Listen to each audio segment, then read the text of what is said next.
କିଛି ଆଧ୍ୟାତ୍ମିକ କବିତା ଲେଖିଥିଲି ଯାହା ଏବେ ବି ମୋତେ ସ୍ମୃତି ହୋଇ ରହିଛି। ତା ଭିତରୁ ଗୋଟିଏ କବିତା ପଢ଼ୁଛି ଯାହାର ଶୀର୍ଷକ ହେଉଛି ନିଜ ଭିତରେ ଛକା ପଞ୍ଜା। ପାଦକୁ କହିଲି ଚାଲ, ପାଦ ଚାଲିଲାନି। କାନକୁ କହିଲି ଶୁଣ, କାନ ଶୁଣିଲାନି। ମୁହଁକୁ କହିଲି କହ, ମୁହଁ କହିଲାନି। ମନକୁ କହିଲି ବୁଝ, ମନ ବୁଝିଲାନି। ଏ ସମସ୍ତେ ମୋ ନିଜର, ଅତି ଆପଣାର, ତଥାପି ମାନନ୍ତି ନାହିଁ ନିଜର ହୃଦୟ ବିଚାର।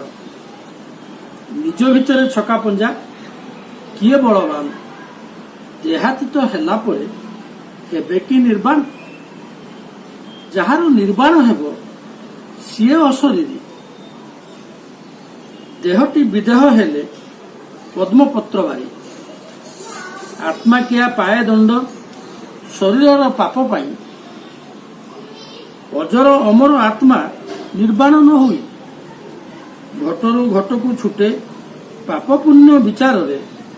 ଆତ୍ମା କି କରିଛି ଦୋଷ, ଧନ୍ୟ ଆହା ଶାସ୍ତ୍ର ବିଶ୍ୱାସରେ। ରହିଲି ନିରଞ୍ଜନ ପଣ୍ଡା, ଆଡଭୋକେଟ।